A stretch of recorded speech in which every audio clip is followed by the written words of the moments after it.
अगली बड़ी खबर शामली से है। कैराना में पीएफआई एजेंट के ठिकानों पर एटीएस ने भी छापा मारा है। कैराना कोतवाली इलाके से 4 संदिग्धों को हिरासत में लेने की सूचना मिल रही है। शामली जिले सहित कई जगहों पर रेड्स की जा रही है। एटीएस भी एक्शन में है। एंटी टेररिज्म स्क्वाड पुलिस का भी वो भी एक्शन में। शामली में देखिए रेड्स। कैराना कोतवाली इलाके से 4 संदिग्धों को हिरासत में लेने की सूचना मिल रही है एटीएस के द्वारा। शामली जिले के साथ साथ कई जगहों पर एक साथ छापेमारी। पश्चिमी उत्तर प्रदेश एनआईए और एटीएस की छापेमारियों का बड़ा केंद्र बना है। तस्वीर हमने आपको दिखाई कि कितने जिले जहां पर रेड्स हुई हैं वो खाली पश्चिमी उत्तर प्रदेश से हैं। तो पश्चिमी उत्तर प्रदेश की बात हो रही है। मेरठ आपको लिए चलते हैं। हमारे संवाददाता सनुज शर्मा भी वहां से इस वक्त हमारे साथ जुड़े हुए हैं और वो वहां पर और पश्चिमी उत्तर प्रदेश के दूसरे जिलों में एनआईए और एटीएस की जो रेड्स हैं उसके बारे में हमें विस्तार से जानकारी देने वाले हैं। सनुज।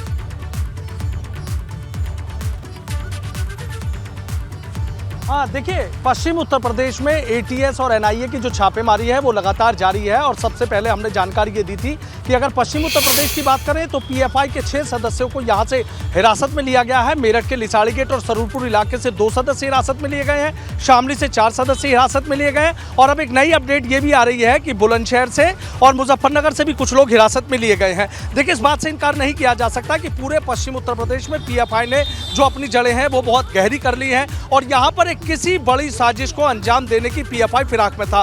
पूरी तरीके से पश्चिम उत्तर प्रदेश की अगर बात करें तो बुलंदशहर है, मेरठ है, बागपत है, शामली है, मुजफ्फरनगर है, सहारनपुर है, बिजनौर है। ये तमाम ऐसे जिले हैं कि जहां पर पीएफआई एक बहुत बड़ा सिंडिकेट, एक बहुत बड़ा नेटवर्क चला रहा था। चोरी छुपे ये नेटवर्क चल रहा था। और अभी शनिवार को ही जो एटीएस है, एटीएस ने 4 पीएफआई के सदस्यों को गिरफ्तार किया था। इनमें से 2 सदस्य शामली से, एक गाजियाबाद से और एक मुजफ्फरनगर से उसकी गिरफ्तारी हुई थी। इनकी अगर हम बात करें तो देखिए, शादाब, साजिद और शहजाद और इस्लाम, ये 4 पीएफआई के सदस्य गिरफ्तार किए गए। उसके बाद मेरठ के खरखौदा थाने में मुकदमा कायम कराया गया और इन चारों से पूछताछ में एटीएस को और एनआईए को तमाम जानकारियां मिली। और उसी के बाद आज ये पश्चिम उत्तर प्रदेश में पूरी घेराबंदी करके लगातार छापेमारी की जा रही है। जिस तरीके से गाजियाबाद में 11 लोगों को हिरासत में लिया गया है, मेरठ से 2 लोगों को हिरासत में लिया गया है, शामली से 4 लोगों को हिरासत में लिया गया है, बुलंदशहर और मुजफ्फरनगर से भी कुछ लोगों को हिरासत में लेने की बात निकलकर सामने आ रही है। और एक और मैं बात बताना चाहूंगा कि 4 जो पीएफआई के सदस्य गिरफ्तार किए गए, जब इनसे पूछताछ की गई तो ये पता लगा कि पश्चिम उत्तर प्रदेश में एक बड़ी साजिश ये लोग करने जा रहे थे। सूत्रों के हवाले से जानकारी मिल रही है कि जातीय हिंसा यहाँ पर कराने की लोगों की साजिश थी। और मेरठ में एक जागृति विहार इलाका पड़ता है, वहाँ पर एक खाली फ्लैट था।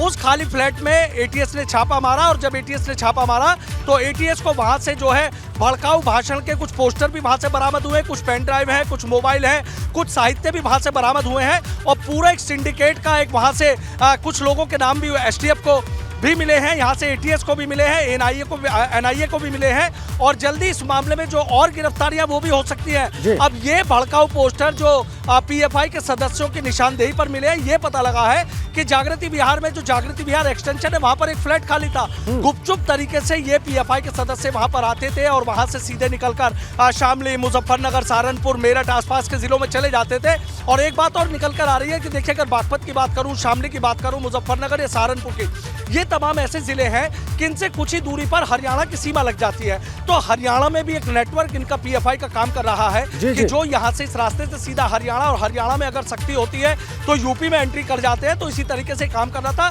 कई और बड़े सदस्यों की गिरफ्तारी होने की बात सामने निकल कर आ रही है और एक नाम मुनीर का भी आ रहा है। जी, आप जो बता रहे हैं बहुत चिंताजनक है कि यहाँ अगर सख्ती होती है तो ये संदिग्ध हरियाणा चले जाते हैं और अगर हरियाणा में रेड्स होती हैं या वहां पर छापा मारा जाता है तो ये उठ के यहाँ पश्चिमी उत्तर प्रदेश में शरण लेते हैं। हमारे साथ बने रहिए सनुज, आप और विवेक भी हमारे साथ बने हुए हैं। गाजियाबाद के बारे में आपको बताएं कि पीएफआई के खिलाफ वहां भी छापेमारी हुई है और गाजियाबाद के थाना भोजपुर इलाके के गांव कलछीना में पुलिस ने पीएफआई से जुड़े 11 लोगों को हिरासत में ले लिया है। एसएसपी की अगुवाई में तड़के 3 बजे से ये छापेमारी की गई। फिलहाल हिरासत में ले गए लोगों से मोदीनगर थाने में आईबी और एटीएस पूछताछ कर रहे हैं। तड़के 3 बजे सुबह ये रेड की गई और इसके बाद 11 लोग हिरासत में और उनसे आईबी और एटीएस दोनों पूछताछ कर रहे हैं। मोदीनगर थाने में आईबी और एटीएस इनसे पूछताछ कर रहे हैं हिरासत में लेकर। ये बड़ी छापेमारी गाजियाबाद में एसएसपी की अगुवाई में ये रेड की गई, पुलिस ने की और विवेक के पास चलते हैं, लखनऊ।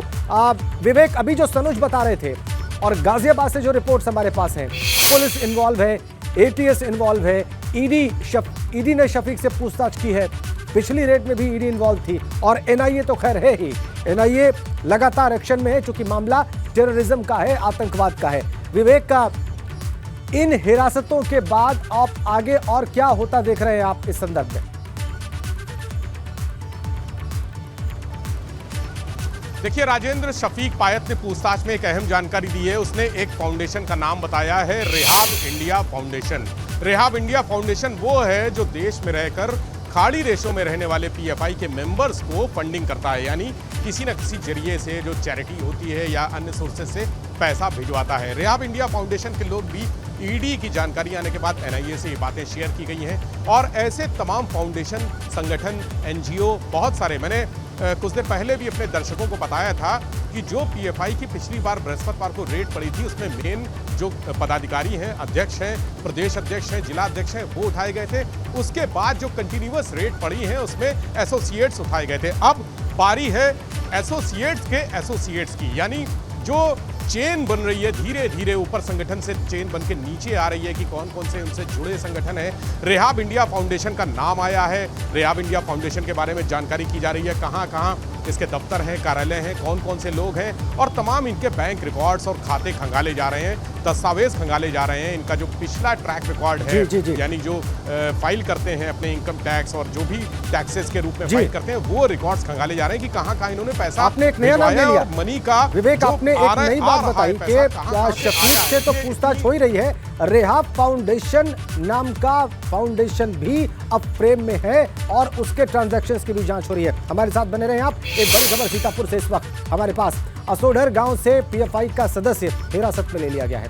एटीएस और एसटीएफ इन दोनों ने संयुक्त कार्रवाई की है, ज्वाइंट एक्शन एटीएस का और एसटीएफ का।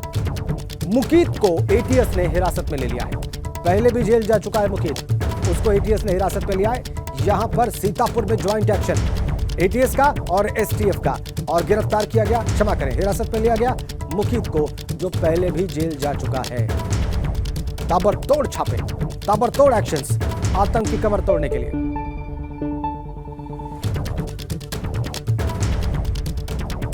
तो इन तमाम रेड्स पर लगातार हमें जानकारी दी विवेक त्रिपाठी ने और सनुज शर्मा ने लखनऊ और मेरठ से। आप दोनों का बहुत बहुत धन्यवाद। नजर बना के रखें लगातार आगे भी।